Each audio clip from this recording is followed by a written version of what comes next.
February 8th, 1945, a skeletal prisoner stands on a frozen airfield in Nazi Germany, staring at a bomber he's never flown, a plane packed with some of the most classified secrets the Third Reich has.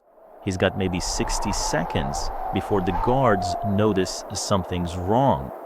He doesn't know how to start the engines. He has no idea how to fly this thing.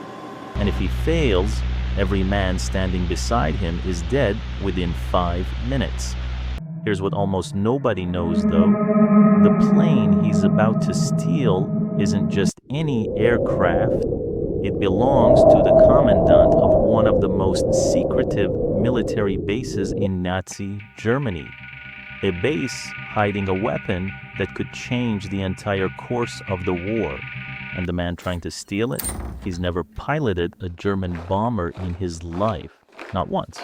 Early 1945, the war in Europe is grinding toward its final, brutal chapter. Soviet prisoners of war are dying by the thousands in German camps, worked to death, starved, shot for the smallest infractions. And if you were a Soviet airman captured by the Germans, your odds were already terrible before any of that started. Stalin's Order 270 had basically declared that any Soviet soldier who surrendered was a traitor. So escaping wasn't really escaping, not fully. Survival meant outrunning two enemies at once: the Nazis, who wanted you dead, and your own country, which might call you a traitor just for having been caught in the first place. That was the world Mikhail Devyatayev got dropped into. A decorated fighter pilot, 9 combat kills to his name, and now just a number in a German camp, beaten, starved, marked for death. But here's the part most people don't know. The camp Devyatayev ended up in wasn't some ordinary labor camp. It sat on a small island in the Baltic Sea, an island where Nazi Germany was quietly building the future of modern warfare. The island was called Usedom, and on it sat Peenemünde, arguably the most advanced weapons research facility on the planet at that time. This is where German scientists, led by Werner von Braun, were building the V2, the world's first long-range ballistic missile, a weapon that could hit London from hundreds of miles away. No warning, no sound until it landed. Thousands of concentration camp prisoners were forced to build it. Devyatayev was one of them, transferred there in October 1944 after being shot down near Lviv, badly injured, and only surviving capture because he'd stolen the identity of a dead infantryman. But Devyatayev wasn't just any prisoner, he was a pilot. And pilots, they think differently. Every day, walking past that airfield, watching German bombers take off and land, an idea started forming in his head.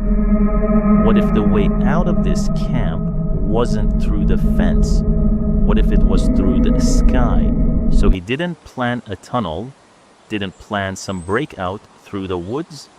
He planned to steal a plane in broad daylight off the most heavily guarded airfield in the region. Here's where it gets interesting. Devyatayev had flown Soviet fighters. He'd never sat inside a German bomber, couldn't even read German, but he has studied anyway, picked through wrecked aircraft parts scattered around the camp, scrap metal stamped with a German lettering he couldn't make a sense of. So he pulled in other prisoners, ones who knew the language, and together they pieced together this rough second-hand education in German aviation. Then, one day, he caught a break that honestly sounds almost too good to be true. A German pilot was warming up a Heinkel, the 111's engines nearby. Devyatayev, weak, starving, couldn't help but stare. The pilot noticed, and instead of chasing him off, he showed off. Ran through the whole startup sequence a second time just to impress this half-dead prisoner watching from a distance. That was it. The only demonstration Devyatayev would ever get. One viewing, no notes, no second chances. He decided it had to be enough. But knowing how to start a plane and knowing how to fly one, those are two completely different problems. And Devyatayev was about to find out just how big that gap really was. Devyatayev recruited 9 other prisoners. Together, they worked the airfield detail close enough to the planes to plant something, far enough to not raise suspicion. Their plan was brutally simple, really. Wait for the German guards to break for lunch. A routine so predictable you could set a clock by it, then make a run for the bomber. They tried twice. Both times, guards lingered too long near the airfield, and the group had to call it off, walking away with their hearts hammering, knowing one wrong move meant a bullet, not a punishment. February 8th, 1945, they decided this was the day, or they died trying. No fourth attempt. There wasn't going to be one. But there was a problem, standing right in their path, a German guard. And the group made a call that still unsettles people who hear this story today. They ambushed him, killed him with a sharpened crowbar, stripped him of his uniform. One of the prisoners put it on, marched the rest of the group toward the airfield like he was escorting a work detail. Oldest trick in the book, and somehow it worked. The Germans, watching from a distance, saw exactly what they expected to see. Prisoners being led to a job. So in broad daylight, 10 starving men walked straight toward one of the most heavily defended bombers on the entire base, and nobody stopped them. Devyatayev broke a hole into the locked cockpit casing and forced the door open, climbed inside, and for one gut-dropping moment, everything went wrong. He started flipping switches. Nothing, no lights, no power, no response. He later wrote that despair hit him instantly, that he figured the whole plan had collapsed in the final seconds. There were no batteries installed in the aircraft. None. But one of his fellow escapees took off running across the open tarmac, found a cart loaded with spare batteries, and hauled it back, fully exposed, fully aware he could be shot on sight for it. He started flipping switches. Nothing, no lights, no power, no response. He later wrote that despair hit him instantly, that he figured the whole plan had collapsed in the final seconds. There were no batteries installed in the aircraft. None. But one of his fellow escapees took off running across the open tarmac, found a cart loaded with spare batteries, and hauled it back, fully exposed, fully aware he could be shot on sight for it. He hauled the bomber around for a second try. Guns were being raised at the aircraft now. Soldiers scrambling toward anti-aircraft positions. This was it. The moment that would decide everything. The second attempt worked. The Heinkel lifted off and climbed into a gray morning sky. 10 escaped prisoners crammed inside a bomber. Not one of them had flown before that day. But the danger wasn't over. It had barely started. Once airborne, the plane began shaking violently from side to side. Devyatayev couldn't figure out why. Frantically studying the instruments mid-flight, he finally found it. The elevator trim wheel was still set for landing, not flight. He corrected it, and for the first time, the aircraft actually flew the way it was supposed to.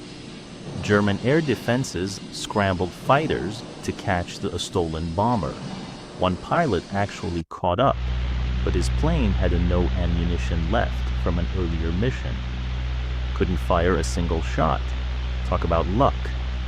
Devyatayev pushed the aircraft into low cloud cover and flew nearly blind toward the Soviet lines, navigating off stolen maps he barely understood. And then, crossing into Soviet-controlled territory, their own side opened fire on them. Soviet anti-aircraft guns, not realizing this was a stolen German plane full of escaped prisoners, not an invading bomber. The aircraft took damage. Devyatayev was forced into an emergency landing near the village of Golin. The bomber is skidding to a stop on its belly in the snow. Soviet soldiers surrounded them. And for one last terrifying stretch, none of them knew if they were going to be rescued or shot as suspected German infiltrators. They weren't shot. They'd made it. And here's the detail almost nobody talks about. That bomber wasn't just any aircraft. It belonged to the camp's commandant, and it was loaded with secret communications equipment used to track Nazi rocket launches. Devyatayev didn't just escape. He handed Soviet command the exact coordinates of Hitler's 5-2 launch sites, accurate to within a few dozen meters. Within days, Allied bombers used that intelligence to hit the heart of Germany's secret weapons program. You'd think a man who pulled off one of the most daring escapes of the entire war would come home a hero. He didn't. Instead, Devyatayev and his fellow escapees were treated as suspects, accused by their own government of being spies, interrogated for months, quietly punished for the crime of having survived. It took 12 years before the Soviet Union finally admitted what actually happened on that airfield and gave him the recognition he'd earned the moment that bomber left the ground. Some escapes end the moment you're free. His was only the beginning of a much longer fight, a fight just to be believed. There's another camp out there, another impossible escape, another story almost nobody's heard. That one's coming next.